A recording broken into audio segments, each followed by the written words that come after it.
As you know, I recently left my corporate job and I've been in total recovery mode, all about self-care. One of my new routines is the nighttime shower before bed. There's just something about washing away the day and that reflection that's been super helpful for me. I've been using one of our partners, Osea's Mega Moisture Duo. This combo body oil and body lotion are so freaking incredible. It literally feels like I'm at a spa. I realized that the secret is seaweed and other skin level ingredients that are normally reserved for face products. And that's why I was so excited when Osea became one of our partners. And, we're so grateful for partners like this because one, they keep the show going, but they're also super good for all of our listeners and for our own well-being. So if you want to have that nighttime bliss like I am doing, you can get 10% off your first order site-wide with code DATEABLE at oseamalibu.com. You'll get free samples with every order and free shipping on orders over $60. So head to oseamalibu.com and use the code DATEABLE for 10% off. Let us know which products you end up going with. Share them in social. Super excited to see what you end up choosing. I was so excited to get my shipment from Last Bottle Wines in the mail the other day, full of incredible red wines, all from Napa Valley. I love wine tasting, so having this to my door couldn't be happier. Also, couldn't be more excited that today's episode is brought to you by Last Bottle Wines. If you don't know already, they're a Napa-based online wine shop with a twist. They offer just one handpicked wine per day until it sells out, and they're always at incredible prices. We're talking 30 to 70% off retail. And the best part is that there's no subscriptions, no fees, and no minimum purchase. And I could not be more excited to bring this offer right now because they're having a marathon sale, which is coming up March 28th and 29th. Even better, we're offering Dateable listeners 10% off your first order with code DATEABLE. So if you are a wine lover like me, this is a great time to join. And did I mention that shipping is 100% free? So what are you waiting for? Mark your calendar for March 28th and 29th, or get on it earlier if you want. You can sign up at lastbottlewines.com and use code DATEABLE and find out why Last Bottle is the most fun way to discover and buy amazing wine. Hey, we want to meet you. Would you like to meet us too? The correct answer is yes.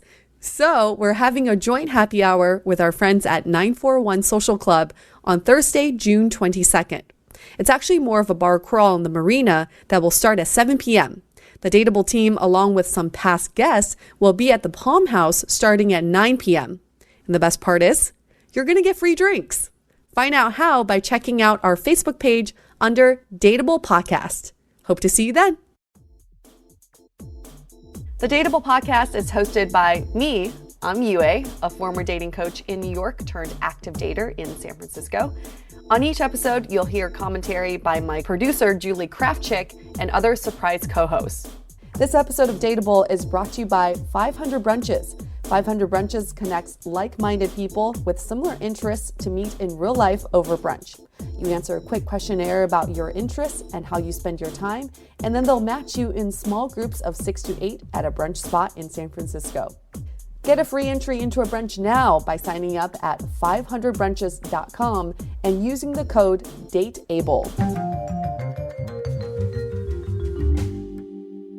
Hey everyone, welcome to another episode of Dateable, a show that opens up a candid conversation about dating in San Francisco.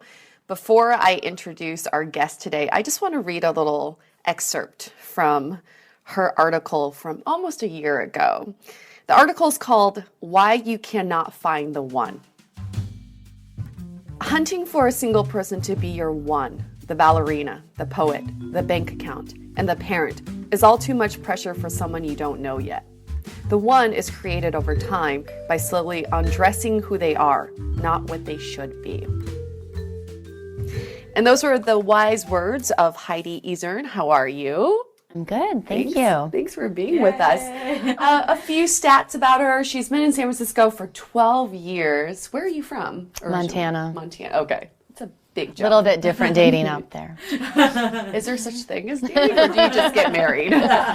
Now, Heidi, your article that came out, we have it for March 11th, 2016, When your article came out, a guy friend of mine had forwarded it to me because this guy friend and I particularly talk about this quite a bit. He's in his late 30s, he's very successful, and he just cannot find the one. And every girl that he becomes interested in can't show that sort of hunger of wanting to be with him. So he forwarded me your article, and immediately I saved it, I forwarded it on, I screenshotted it, especially that quote, because I was going through a time where I was dating two really great people, and for some reason, there was just not that next level of connection. And I couldn't understand why, and I was very distraught in this time in my life. So it was very timely to get your article. Let's start with just that article.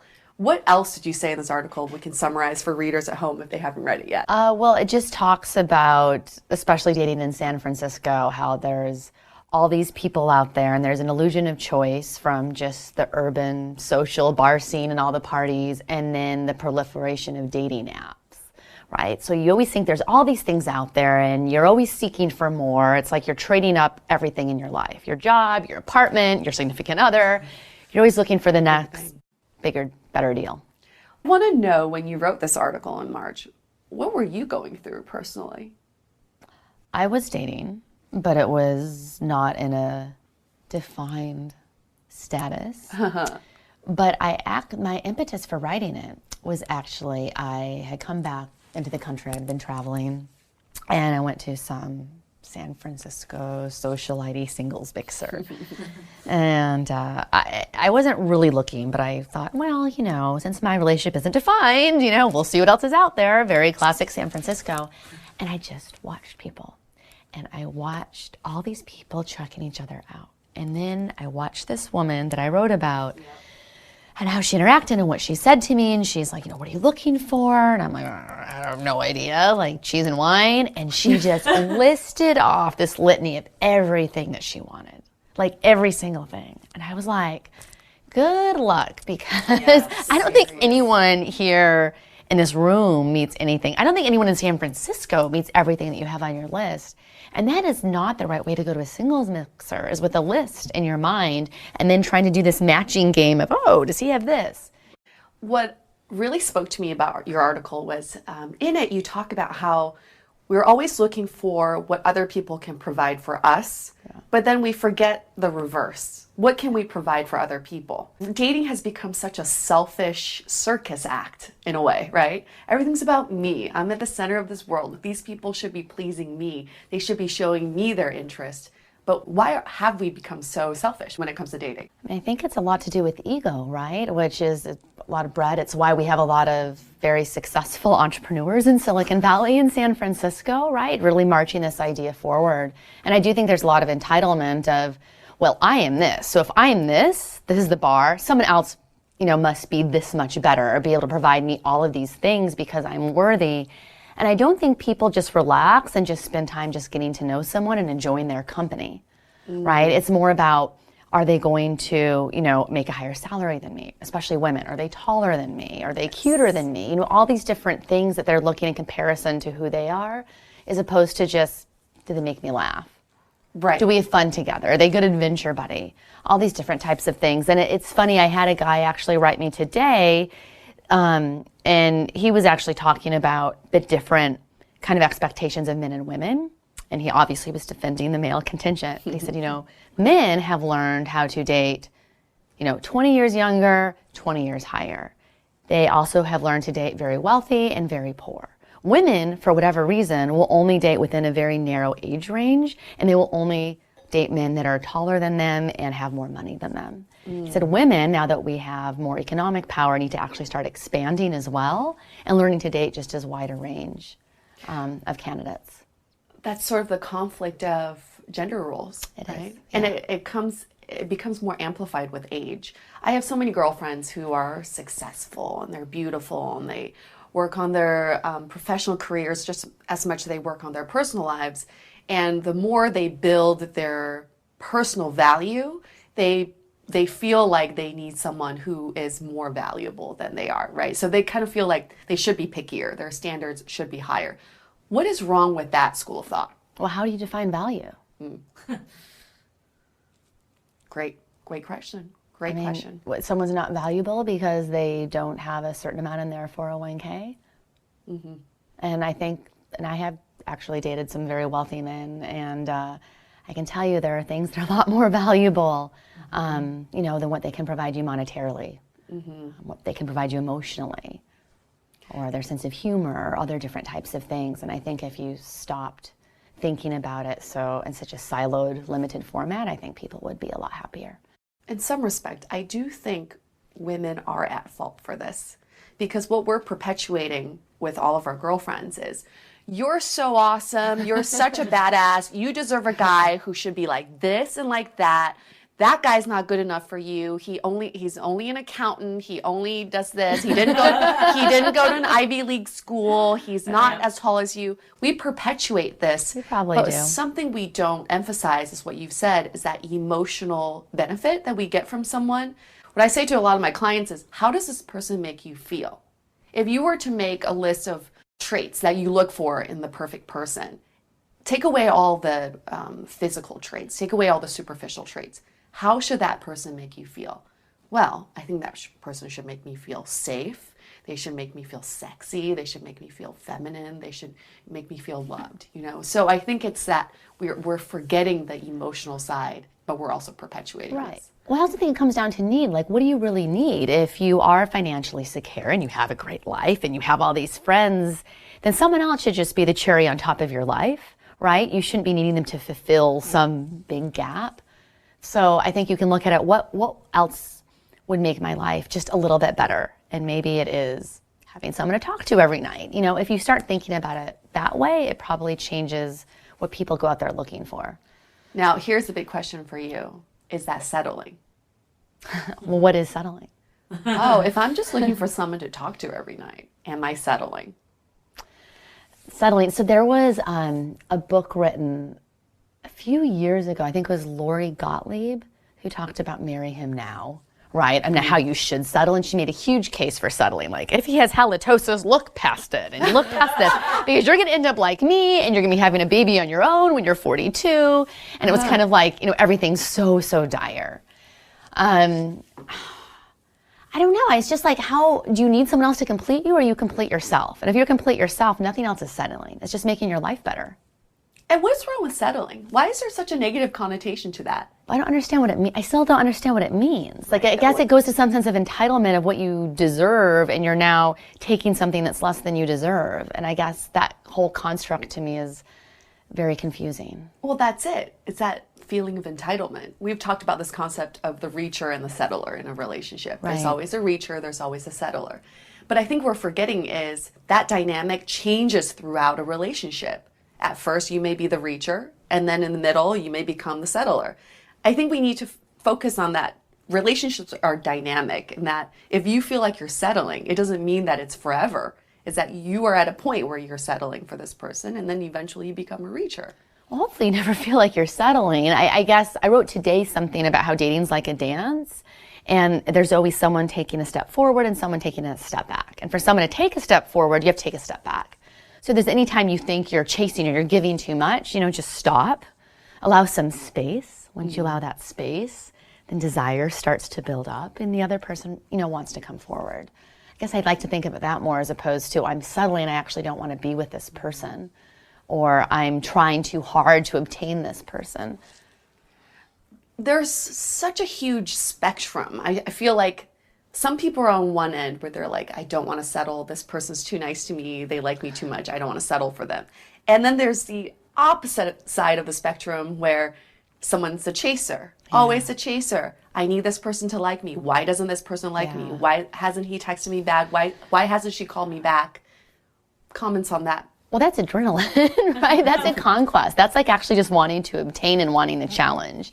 And I have actually a very good friend that is somewhat like that. She is a very successful entrepreneur and she likes a challenge. And she thinks she can just strong arm some man into falling in love with her. And like, love doesn't really work that way. You can't force someone to love you. And if you really care about them or love them, you just want them to exist. Like you're just happy that you know them and for some different types of interchanges. So I think all of that adrenaline and that drama it has a lot more to do with addiction and wanting to have a conquest than it does with actually enjoying the person or caring about the person. I have a theory that if you're the chaser, you're constantly looking for validation, you're not ready for a relationship. I think that's a good point. You're still on adrenaline high. Yeah. You think you do and you think you want it, but you don't really want it.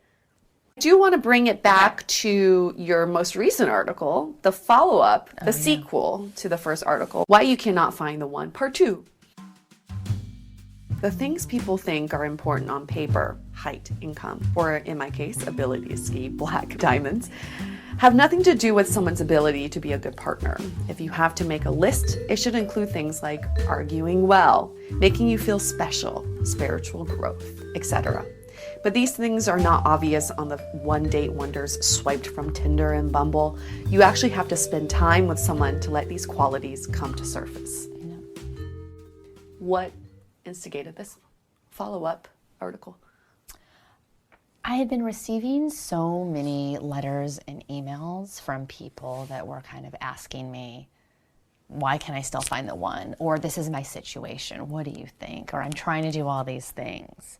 And I just kind of started seeing all these patterns, in list making, and people thinking they wanted a relationship, but they just wanted the chase. Yes. Or of people really needy. And, one friend, is actually a man, and he wanted a relationship so incredibly badly. It was his singular focus. And again, he was now, trying to strong arm these women into being his girlfriend, and just devastated when nothing worked over and over and over. But he wasn't trying to give them a chance to get to know them as a human being. He was just seeing them as just a container of a relationship. It didn't matter actually who they were. I think in one of your articles you talked about like how you're not really ready until you've kind of come to one with yourself and like have that self-love. It sounds so cheesy and it's so cliche. Oh, you must love yourself first before you love someone else. And it's like, don't want to hear that again. But I do think it's true. I think it's true to kind of have a full life. A really good friend of mine, she is married now, but for a while she was dating and relationships weren't working. And she was just like, you know what? I'm done. Like, I have a good life. I have my friends. This is how it's going to be. And she had this epiphany like in yoga class where in Shavasana, she was just imagining her own single life. And she's like, it's not that bad.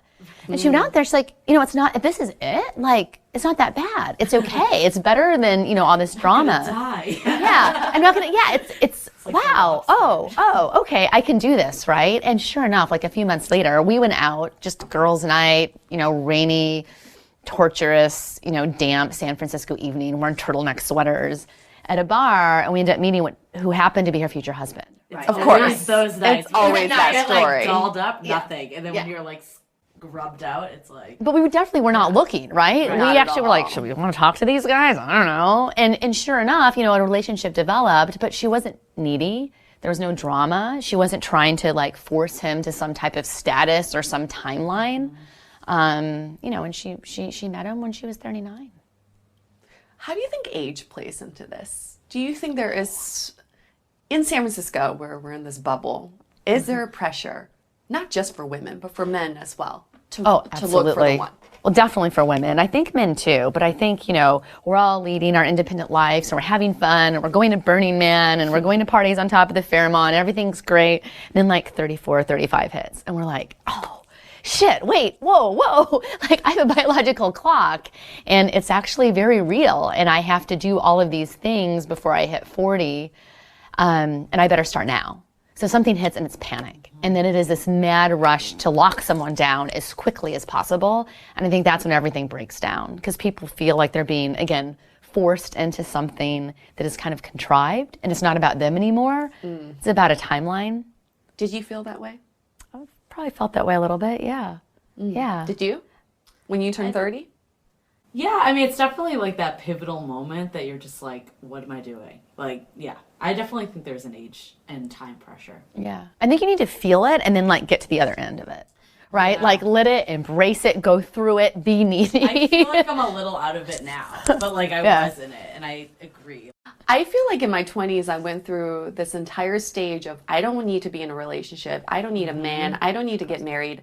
And all of a sudden feeling like, you know what? I might want to be in a relationship. Yes, I Yeah. did the same It's thing. so strange to go from like, independent woman, I don't need anybody, and to not so much I need someone to complete me, but that yearning. Yeah. It's a strange feeling. So you had a quote that was, youth you have time and lack depth, and as you age you have depth but less time. I thought that was really interesting and exactly what we're saying. Because when you're 20, you're like party, party, party, hookups, whatever, and then you get to the age and that's when there's this like clock ticking and time pressure. Yeah. But the thing is, you get a lot more interesting as you get older. I mean, Totally. women especially, you know, you're do. more confident. You know who you too. are. You have Everyone, yeah. stories. Yep. And I think women are fabulous. I look back at myself, you know, when I was in my mid-20s and I was incredibly insecure. Yep. I Yes. can't believe men wanted to date me. The issue with dating when you're a very fascinating woman is that it's hard to find Yeah. other people who are just as fascinating as you, right? As you accumulate more life experiences, you look for those commonalities in your partner, and it's harder to find those commonalities. That's true, and that I guess goes back to settling. Like, what is settling? And as my friend that I mentioned that met her husband when she was 39 after deciding she was going to be a solo yogi on her mat, one of her things on her list was that he had to be as well traveled as her. The man she ended up marrying didn't even have a passport. Really? Now they travel a ton together because she got over it because he was curious about travel, and now they've been all over the world. So I just think everyone has to have an open mind, and these things that you think are so important in someone's past actually have nothing to do with how good a partner they are. Could not agree more. Because I think now I don't value this as much, but when I was like in my late 20s, one of my values was someone that would go out with me and my friends all the time. Yeah. And like that just also shows I wasn't ready for a relationship because I was Yeah. looking just to party and do that all the time. When you're like in your 40s, 50s, 60s, does that matter? No. I don't think it matters because it's that couch test or the Sunday test. Can you just sit on a couch with someone I think and so. hang out with them? That's the ultimate test. That is the test. And it's funny, my parents are very happily married. They just celebrated their 40th wedding anniversary. Yay. And they're the type, when I bring them to San Francisco, they will make out in a bar. And I have Wow. to drag them out. Yes, they are that couple. They are my parents. It's embarrassing, of course, but it's also kind of awesome to know that, oh, that can still happen, you know, when you're in your mid-60s. And I asked my dad once, I'm like, you know, how does it work? Like, obviously you and mom fight, and I see that, but you still really love each other, and you're really affectionate. Like, how did this all happen, or how is it sustainable? And my dad just says, well, you just got to really like doing a lot of nothing with someone. Because as you get older, honey, trust me, you spend a lot of time together and you're generally doing nothing. So it's just kind of that test of, do you enjoy doing nothing? Hang out. Just hanging out, making each other laugh. To bring this full circle to your article in March, why you can't find the one, I think the other element that's missing in dating is that commitment. What does commitment mean? My parents have been married for 30, 37 years. I would say for the, you know, like the middle part of their marriage, they were not happy, but they committed to each other. To each other, yeah. And now they're the most in love I've ever seen. They're so happy, Awesome. retired together. And it's that commitment to someone for better or for worse. But in your article, you talk about how, you know, the right one could be a swipe away. You never know. That someone better could be lurking out there. And that's kind of the environment we face today with dating. Yeah, that's a very good point. And, you know, there's different schools of thought out there, and I don't really know which one is right or wrong. Some people think you have multiple ones throughout your life. Someone in your 20s, someone in your 30s, someone in your 40s, and you kind of swap them out, and that's okay because you're a different person, and thus you need different types of people. And then the other school of thought, probably our parents' school of thought, is you want someone to like weave an entire quilt of life together. And every experience is a thread. And you need more and more and more of those threads, and you actually don't know where it's going until the end, and then you have something really beautiful. So you have you have, you know, these great threads, and then you have some really ugly threads, right, sometimes, but you need them all because that's what makes a long-term relationship. And at the end, you get to enjoy the benefit of all of that. Yeah, it's true. But it's a harder path.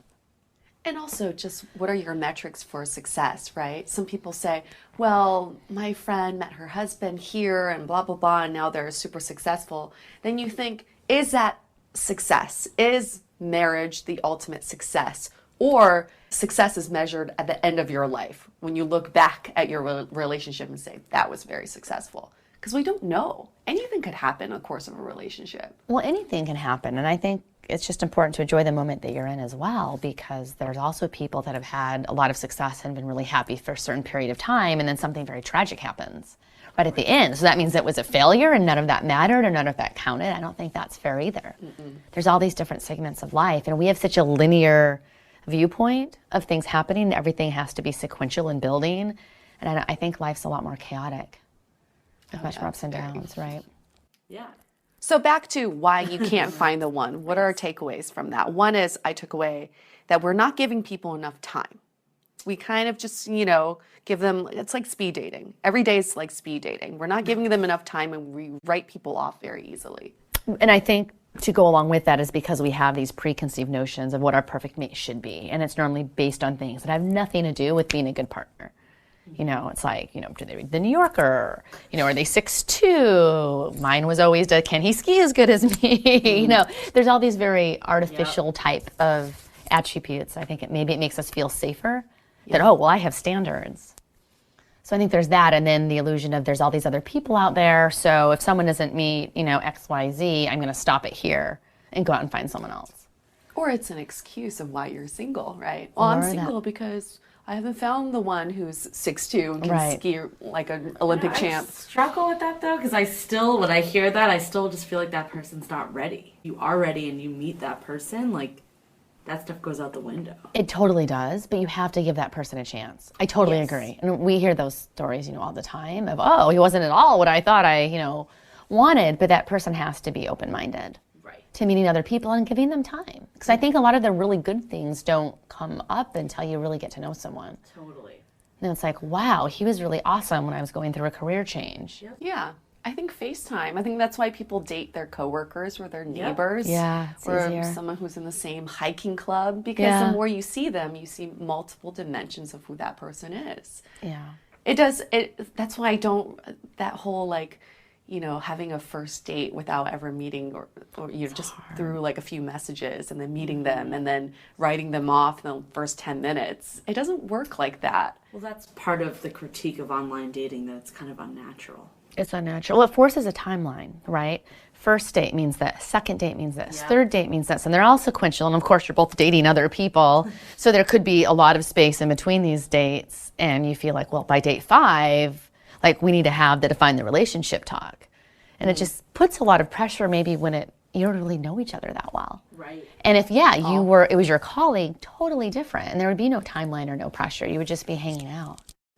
I think because of online dating, you feel like, we matched based on these superficial values. Yeah. We must be a good match. Right. I forwarded Julie this article that New York Times just came out with, the 5 most important questions you should ask before you get married. And one of them was, when you were growing up, how did your parents handle anger? I saw that article. Did you see that? I read that article, yeah. And I actually really liked it because these are issues that I feel like people don't talk about anymore. So I agree with you, but I don't know if I would limit it just to online dating. I think it's just our generation as a whole. Yeah, maybe. Yeah. And why is that? Is it because we're afraid of finding the answer? I think so. And because once you find that person, then it's so hard. It's so hard. I don't want to know. Yeah. I'm just gonna close my eyes. Yeah. Just let it. Yeah. Halitosis. Who cares? Exactly. Let's give our listeners at home 3 pieces of advice about, let's say they're single, they're dating, and they're kind of feeling that dating fatigue right now. Well, if you're feeling dating fatigue, take a break and do something really awesome and really fun and get excited about it. Book a safari, book a ski trip, take up a new class. Don't just say, you know what, I'm going to give myself a break for a full month. And don't pick up an app. Don't accept any dates. If you meet people, just take some time off for you. And I think you'll find it really fulfilling and really rewarding just to have that break. Push a refresh button, right? I think so, yeah. Well, I think when you're trying so desperately to capture something or have something, the more elusive it becomes and the further away it is. So just stop. And I think once you're ready to start up again, I think start prioritizing what's really important. My friend actually did have me make a list at one point, and it wasn't the list in terms of height, but it was in different types of categories of, emotional support or social or financial, all these things. And then you had to start ranking them and then crossing things out. And you end up only getting to 3 things that are the most important, right? which is actually really helpful because you think all these things are important, but when you have to start deleting things from your list, you start to realize, wow, maybe the emotional humor side is a lot more important than the financial or physical side. Because ideally we want everything, Of course we do. The list will keep growing. But it's all relative. Yeah. And that should probably tell you what's the most important. And I think you'll find it really fascinating. Where do you want to go with your writing right now? I feel like it's definitely relevant to your life. Yeah. Where do you want to go with it? Are you looking to get people talking about dating and relationships more? What's your purpose here? I definitely want to get people talking about it more. And, I write about relationships not just in dating, but in business too. I think that people go about business sometimes incorrectly and transactionally and also very selfishly. So I wrote one piece called Open Up, Close More Deals, and I've spoken on that a few times as well. And it's all about building an emotional relationship with your clients, so in business development. And I just think there's a need for that in this world right now, of spending time getting to know people, whether it's your friend, whether it's someone you're dating, whether it's a business associate or, or even your own colleagues. No one seems to make time Not at all. for one another. So I definitely want to do more with that. So probably more writing, probably more speaking. I'll probably put together a book as well. I haven't decided how dating focused it would be versus how business focused it will be, but I think there's a lot of parallels between the two. Just trying to move people from more of a transactional view to a more emotional, compassionate view. If people want to read your articles or find out more about you, where can they go? Well, I write on Medium, but I normally cross-post on my website as well, which is HeidiIsern.com. So that's HeidiIsern.com. When's your next article coming up? Next Wednesday, Hump Day Heidi. Hashtag Hump Day Heidi. All right, listeners at home, if you have some stories of your own, or if you just want to ask Heidi some questions, you can write into us and we can forward, those questions on to Heidi. If you have stories of your own, we'd love to have you as a guest on our show. With that said, last but not least, stay dateable. Your action item for this week is to make a list of how you would like your ideal partner to make you feel. For example, I would like my ideal partner to make me feel safe, loved, respected, and sexy. Okay, now it's your turn. Hey, we want to meet you. Would you like to meet us too? The correct answer is yes. So we're having a joint happy hour with our friends at 941 Social Club on Thursday, June 22nd. It's actually more of a bar crawl in the marina that will start at 7 p.m. The Dateable team, along with some past guests, will be at the Palm House starting at 9 p.m. And the best part is, you're going to get free drinks. Find out how by checking out our Facebook page under Dateable Podcast. Hope to see you then. To connect with us, visit dateablepodcast.com. You can also find us on Facebook, Twitter, and Instagram, all under Dateable Podcast.